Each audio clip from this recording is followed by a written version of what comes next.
Bonjour à tous.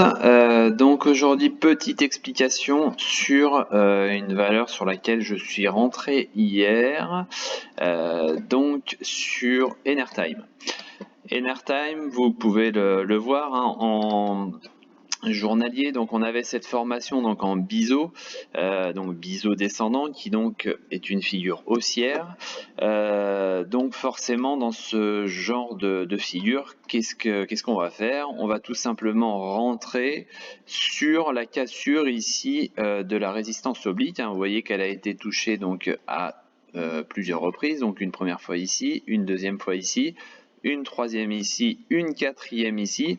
On voit que déjà sur la quatrième, on a eu des volumes qui se sont un petit peu étoffés.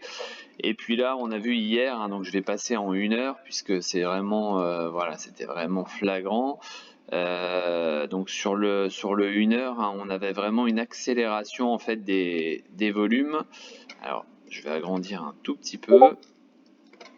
Voilà, on a eu vraiment cette bougie là d'accélération qui s'est matérialisée en plus sur juste après avoir eu le signal d'achat ici. Donc c'est pour ça hier hein, que j'ai payé cette sortie et qu'ensuite donc j'avais fixé le TP1 hein, sur ce dernier plus haut ici.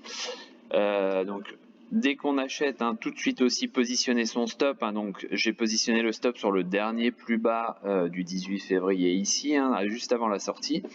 Voilà, donc comme ça, mon plan en fait après avoir acheté, ou on peut même d'ailleurs le faire avant, puisque tout ça, ça peut se préparer. Hein. D'ailleurs, le graphe, je l'avais publié déjà le week-end dernier. Donc en préparant tout ça, on positionne tout. Dès qu'on achète, on sait déjà où on veut aller, c'est-à-dire qu'on va éventuellement vendre le TP1, ce que personnellement j'ai fait. Je m'attendais à une correction un petit peu plus prononcée ici, donc éventuellement pour en reprendre, une fois avoir vendu le TP1, on attend le pullback et on rachète pour aller chercher le TP2. Bon, il est vrai que voilà, on a eu un tout petit pullback, on peut même pas appeler ça un pullback.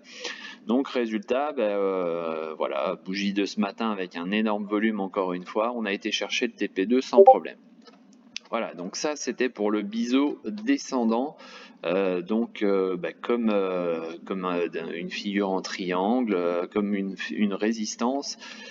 Dès qu'on s'en approche et qu'on voit que les volumes commencent un petit peu à s'accélérer, ne pas hésiter donc à passer à l'achat parce que souvent, je dis pas tout le temps, mais souvent on aura du résultat à l'arrivée.